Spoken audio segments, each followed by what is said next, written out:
तसेच दरवर्षी वारी म्हणून प्रत्येकजण आपला खारीचा वाटा स्वीकारतो.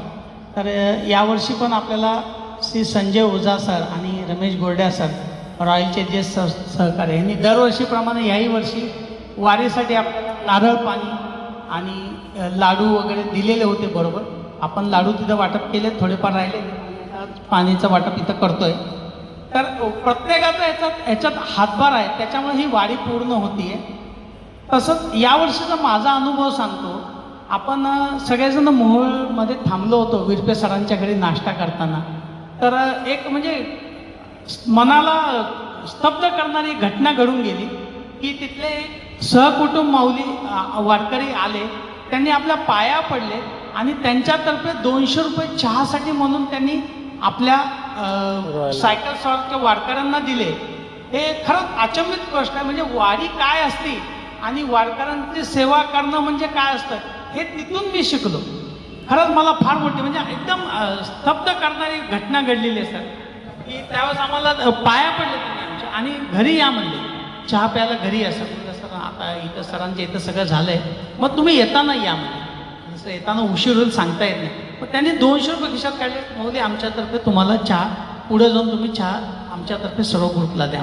म्हणजे वारी काय असती आणि वारकऱ्यांचा हे अनुभव हे फार मनाला लावून गेले. आता आज आपण समारोप कार्यक्रम करतोय. समारोप कार्यक्रमचा अर्थ शेवट नाही, तर या वारीमधून आपण जी ऊर्जा, शिस्त, निरोगी जीवनशैली साकारलेली आहे, विठ्ठल भक्ती, वारकऱ्यांची सेवा, ही आपण आपल्या दैनंदिन जीवनात घेऊन जाण्याची एक नवीन सुरुवात आहे. त्याच्यामुळे ह्याला समारोप न म्हणता ह्याला शेवटापासून सुरुवात असं म्हणा. नामामने धन्य झाले ते संसारी, न सांडिता वारी पंढरीची. आम्ही आता वारीचा वसा धरलेला आहे, 4 वर्ष झाले. तर मी इथे सगळ्यांना सांगू इच्छितो की आता आम्ही वसा धरलेला आहे वारीचा, या पंढरीचा. तर पुढे कंटिन्यू आम्ही पुढचे 40 वर्ष प्रत्येकजण वारीवर मायावर येणार का?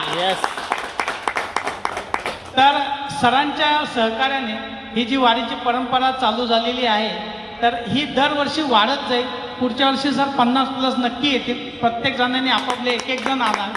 यावेळेस होत होते, पण थोडंसं प्लॅनिंगमध्ये गडबड झाल्यामुळं थोडंसं हे झालं. तर